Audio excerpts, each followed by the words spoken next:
Hi, I'm Soancera Luqmann with Reynolds Productions. So glad to have you join us again for another production of You Can't Make This Up. But before we talk about this week's, I want to remind us of last week when we had a chance to speak with Devonay Thaxton of ProSavvy Strategic Consultants. She shared with us that she had a goal of hitting $20,000, but we have an update hot off the press.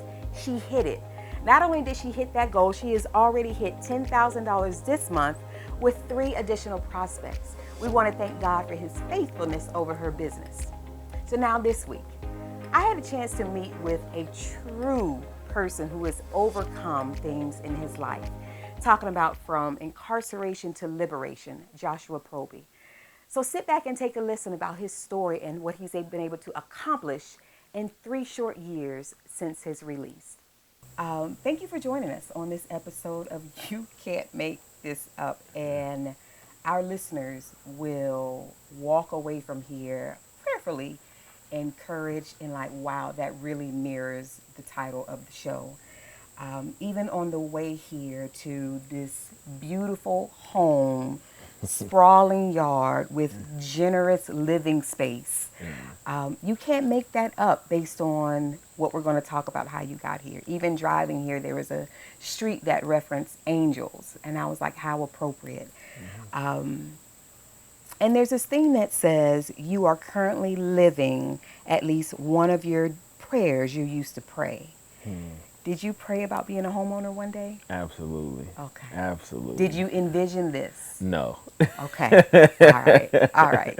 Because there was a time when perhaps dreams may have been stifled. It wasn't all, you didn't always live here. 12 years ago, no, 14? How many years now? It is 15. 15 years ago now, your living condition was very different.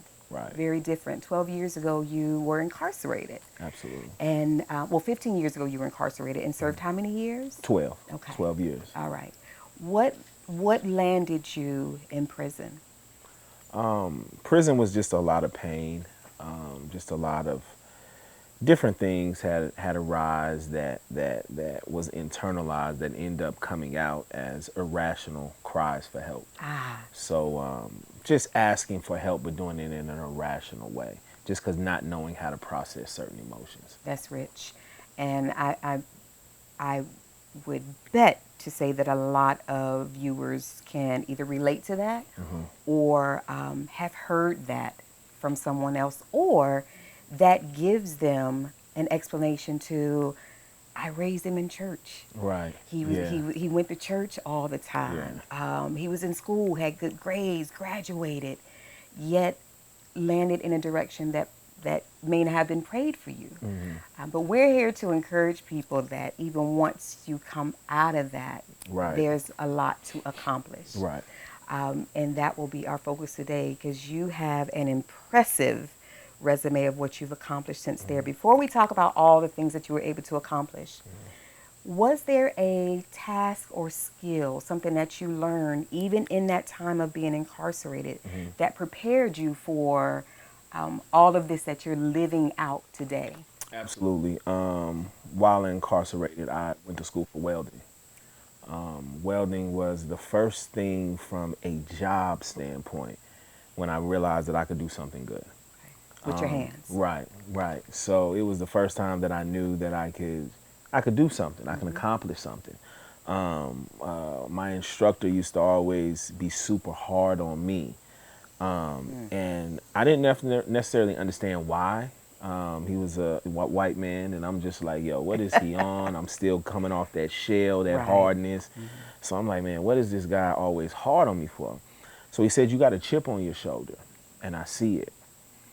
And I'm just like, he was, he definitely was. And he was like, I see it. And he said, unless you get that chip off your shoulder, life is going to continue to be hard. And I was just like, all right. So he kept being hard on me. And welding just became a craft that I enjoyed, because as I locked in and that chip slowly began to come off of my shoulder, it was just me kind of like seeing how God has put my life back together.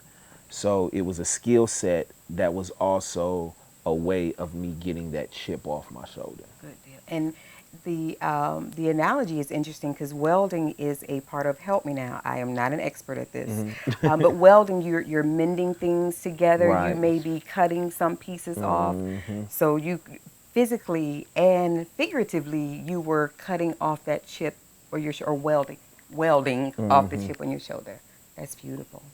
Is there anything else that you did during your time that helped you prepare for everything again that you're living today? Absolutely. I did 2 years in the hole. And what does that mean? The hole is a room that is slightly bigger than your bathroom, and you're in there 23 hours a day, and you come out actually an hour a day. Okay. So it's in that process that I started to write. I wasn't a writer before. I wasn't a reader before. I couldn't even sit still long enough to do none of that. So in that time frame, you know, God has a way of dealing with you in some of your darkest moments. He shows up in some of the darkest areas of your life. So that was a very dark place for me. Felt like giving up, talking to the walls, you name it, you know what I mean? And in that process, I ran across the Bible verse, Psalms 46:10, be still and know that I am God. And it was that time that I had to be still. I actually had to be still and focus on what God was really doing for me and what he was saying to me. And I just began to write. I just started writing and writing and writing and writing and writing, mostly as a form of therapy, just expressing myself, not knowing how to express myself. And by the end of that, you know, I ended up writing 19 self-help books while incarcerated. So it was a journey to keep writing because God showed me something initially, and he said, I want you to keep doing this throughout this process. And there were times, because the environment is negative, the environment is not in an environment that truly embraces the change, because you have so many different men, so many different demographics, so many different personalities, so many different images, so many masks. So people are hiding in different things every day. So now when you become truthful in who you are, you're dealing with everybody who's wearing a mask telling you to put yours back on, because this environment doesn't want to embrace that. So in the midst of me in transformation, God kind of puts you in an area where your transformation is going to be tested daily to make sure that it is proven. So the 12 years was more of a journey of transformation to stick and stay with what he gave me to overcome my pain. Absolutely. And then the writing the 19 self-help books, were you able to use them to help others there or now? Yes, yes. Now I have self-published two, The Cancers of Our Lives and the cancers we deal with within our relationships. I wrote that when I found out that my mom had cancer while I was in prison. I still had 9 years left. And then I wrote From Prison to Spiritual Peace. Both of those were self-help books that did very well. And now they've been picked up by a major publishing company, Christian Faith Publishing. Excellent. So now that that is out, I do have the re-release From Prison to Spiritual Peace. That is also in the Mecklenburg County jails and in the prisons now. Excellent. So this truly is a story about from incarceration to liberation, and not only your own, but the self-help books and the publishing and the how that is gaining more ground, and we'll be able to reach more people.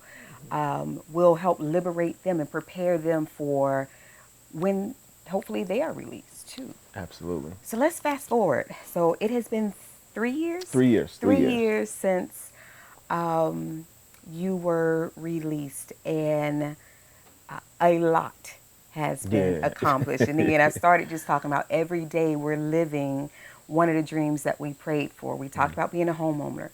What was another dream that you prayed for that you are now living? I definitely prayed for stability. What did that look like for you? Stability was family, home, structure, peace. That's what stability was for me. Many people see the success now, but what it took to get here, it was a fight. It was a fight every day because you think back to when I was in the hole and what God gave me then, and then you get out into the world, and he says, still do that. Don't get away from that. And the lights and everything else can sometimes draw you away from the stability you prayed for. You have to be a good steward over that prayer that you prayed all those years. Right. So it's not necessarily always being a good steward over what he gives you, but sometimes being a good steward of what you prayed for, as you said. Absolutely. Over the prayer itself. Absolutely. Before the actual reward. So I think that was a journey for me, a nice, tough journey at times, but still hard sometimes. Still hard sometimes because you're pulled in so many different directions. Now I know how to gauge what's right and what's not. As before, genuinely, I felt every opportunity was it. You know, a story, I went to the ambassador of the Oprah Winfrey Show, Nikki Rich Show. When I first came home, I probably was home maybe 8 months, 8 or 9 months, and this happened. Wow. So I'm just like, this is it. This is, oh my gosh, I can't believe this is happening. Yes, yes, yes. So I get to LA, and we're getting ready to go on the show, and I'm looking in the audience, and I'm just like, I felt empty. And I didn't understand why I felt empty. I was like, why am I feeling this way? Interview was good, but I was just like, why am I feeling this way? So later on that evening, I was walking on the beach. It was probably like 12 o'clock at night. And I'm walking on the beach, and I was like, Lord, what did you bring me all the way out here for? Like, why am I here? I thought this is what it is. And as clear as day, I heard him say, I brought you here to show you how far you got from me. Wow. And I was like, and I just cried, you know what I'm saying? Because I was just like, man, like, I've taken the success of it, but I've left the substance of it. So it was in that moment that, you know, I had to redirect my thought process and my focus going forward. Okay. Wow. You mentioned one of your prayers, or how you define stability, was family. So that tell me a little about your family now. That was a journey, man. The family was tough, man. I met my wife when I was in prison. She was the nurse. So, you know, you see somebody after not having that companionship for so long, then it's more of a physical, you know, I'm attracted. This is the first woman I done seen in a minute, so I'm attracted, you know, so she's walking, breathing, yes. Exactly, got it. Without truly knowing the underlying things that come with family and stability, which is getting to the bottom, the root of her pain, my pain. Yeah. So for many years, we were cutting each other with our own pains, trying to joust for a position. So that was a tough journey. The stability of the family, the you know, my daughters and my son, and you know, different things being out of their lives for so long. So you say you want this, but are you willing to deal with, hey, they may not call you back, they may not text you, or do you have the self-control to still know how to be humble and to still be and meet them where they're at, instead of you just wanting them to be where you're at, right? And embrace and take you in. That's so profound that, you know, the wishes of a parent, having been absent or not, the wishes are, you know, we want them to come to us, you know, to come to us or what have you, but we have to go and meet them where they are.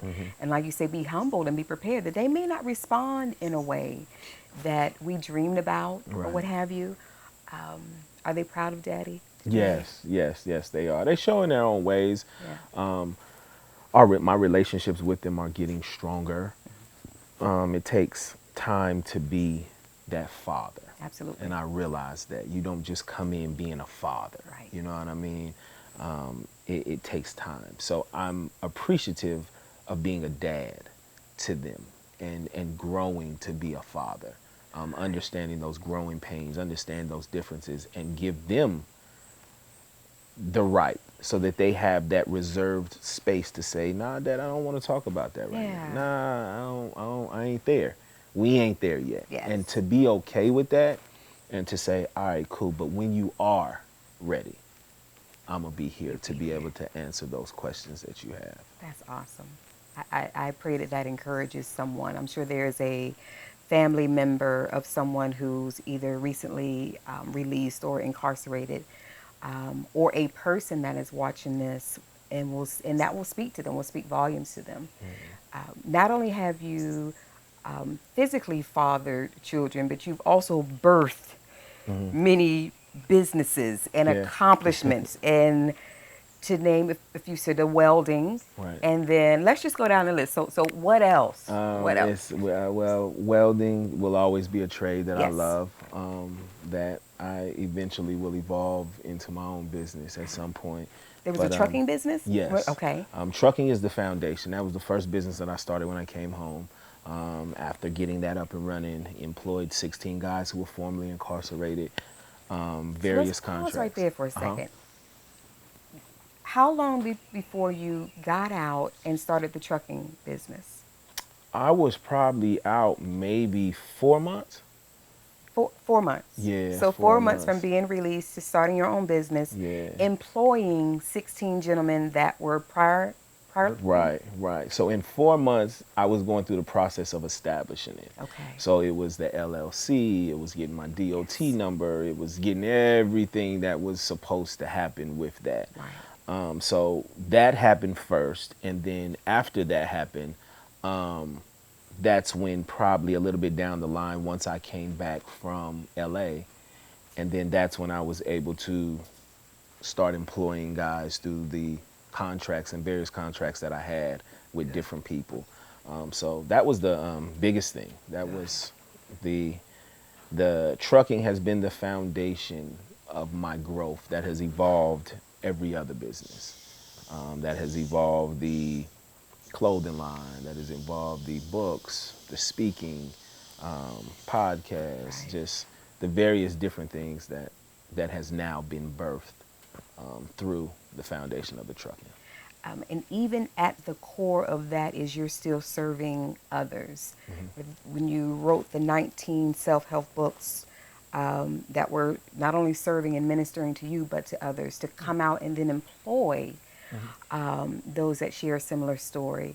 And not only from the books and the trucking business and welding, but also very active in the community. Absolutely. Do you consider yourself to be an activist? Absolutely. Activist and just an influencer of change. I have a nonprofit called Peace for Poverty. Yes. Tell us a little bit about that. Peace for Poverty is something that I wrote prior to me coming home as well. And it tackles more of the poverty that exists within. Because before you ever in a physical impoverished place, you have faced a lack of something. Poverty is just a lack of. Right, Whether right. it's a lack of self-esteem, a lack of focus, a lack of drive, whatever it is that created that sense of poverty within, there's peace for that. So I wanted to first be that product of that there's peace for your poverty, for whatever that poverty looks like for you. You know, America tries to make it seem like it's just the housing and this, but it happens way before that. Right. So I wanted to focus on the before that.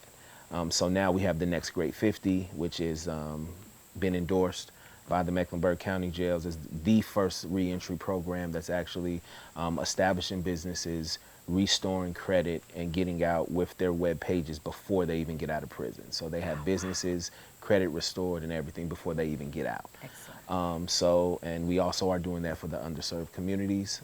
So we just had our first graduation to where we're helping people start businesses. After them starting their businesses, their credit is in position for them to get funding and for them to truly know what financial freedom is.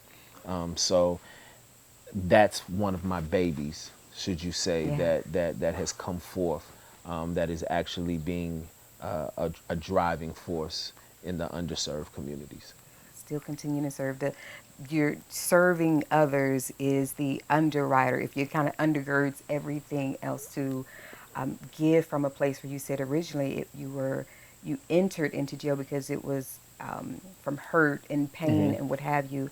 And I imagine that was a desolate, empty place. And then to have filled that with your own edification and learning and stuff, and to come out and to pour into others is a story that I wish we could tell more. That's not everyone's story. That's not everyone's story. I've learned that success is not in the acquiring of things. That's one of the biggest lessons that I've learned in this process. But success is what you give to other people. Absolutely. That's the biggest sustainability for success, is how are you building other leaders? How are you creating another you, to where you're not just standalone so that you always get the accolades or the attention, but how are you allowing that to also be different people? And that's why I love Peace for Poverty so much, is because it's showing other people. It's showing that, nah, it's not just me. Yeah. It's this woman here who had 4 kids, who now has a business, and now she's getting started, and she's able to go from this housing assistance to purchasing a home. Or this brother here who was incarcerated as well, and now he's able to take care of his 3 kids. Yes. So now it's not just me. It's a lot of us, you know, and that's the key thing. So success for me now is seeing other people become successful, and everything else from the outside and monetary is just, those are the perks that come with That's it. the extra. That's the bonus. But the fulfilling part is knowing that you really change. You're actually really changing somebody's life because they see you living it. Yes. We live in a generation where now they got to see it. You're right. They got to see it. If they're not seeing it, if it's not relatable, if it's not this, then they're not going to go with it at all. So it's just like, I'm me and I stay me. You know, you're going to see my tattoos. You're going to see this. I might have my gold teeth in my mouth. I might have everything. I'm but sorry, there's some just... Yeah. Okay. You know, I might have those in, but it's Right. the fact that I can come across somebody and they can see me and they can say, oh, change can look like that. Absolutely. Oh, Christ can live in that. Yeah. You see what I'm saying? Yes. Because it's not the outside. You know what I'm saying? It's not the outside that defiles a man, but what comes out. What do you want your legacy to be? Legacy to me is not just financial stability, but legacy is always allowing the imprint of what you've done to live forever. It is. So legacy for me is to make sure that my kids can look back and say, my dad did this, but this is what we have now. Yeah. And I think that's the biggest part of legacy for me. My grandfather left a great legacy, to where you see what he has been able to do over and over again. My grandmother's leaving a legacy in what she's doing. So, I mean, at the end of the day, legacy runs in our blood. You know what I mean? But for me, legacy is just that overcoming factor. Whenever you think of Joshua Proby, I want you to know that you can overcome whatever you've been through in your life. And you don't have to be mediocre with it. Absolutely. You don't have to just be passive. You don't have to just work at the McDonald's or sweep the streets and just be okay with that. You can have more. You can have everything that you dream to do, as you said, as long as you're a perfect steward over what you have. Because at the end of the day, I'm really only 3 years old in a lot of senses. You know what I mean? I was gone for 12 and I've been home for 3. So in a lot of senses, I'm still new. I'm still young. I'm still fresh. Regardless of my age, because I've been gone for so long. So to be able to accomplish this with just 3 years, it just shows you the power of God, because it has nothing to do with me. Right. I fail every day. Right. You know what I'm saying? So the And he grace can of do God. everything but fail. Right, Yeah. right. And he can do everything but fail. So the grace and mercy. Yeah. He determines how much he allots to a person. He does. So Isn't that good to know? I'm riding on his grace and That's mercy. good to know. What would you say to the family that's watching this, to the person who was just released and watching this, to the loved ones, friends, family of someone who's incarcerated that may struggle with believing that everything that they need is within inside them, and it's the grace and mercy and the promises of God that will lead them into everything that they are meant to accomplish. When they are just like, I don't have it, I have this is all it's going to be for me. How would you encourage them? I would encourage them by just simply saying, embrace the fear, embrace the doubt, embrace the worry, embrace what you're scared of, embrace it. Don't try to act like that's not there or it's not real, because it is. And when you embrace it, you counter each one with the skill set that God gives you to know that it can no longer exist. Because if you just act like it doesn't exist, it's going to keep existing. It's going to hide itself in different things. But if you embrace the fear, before my fear was, okay, well, maybe I'm not good enough at writing, so keep writing, right? So the more that I kept writing, the fear of that no longer existed.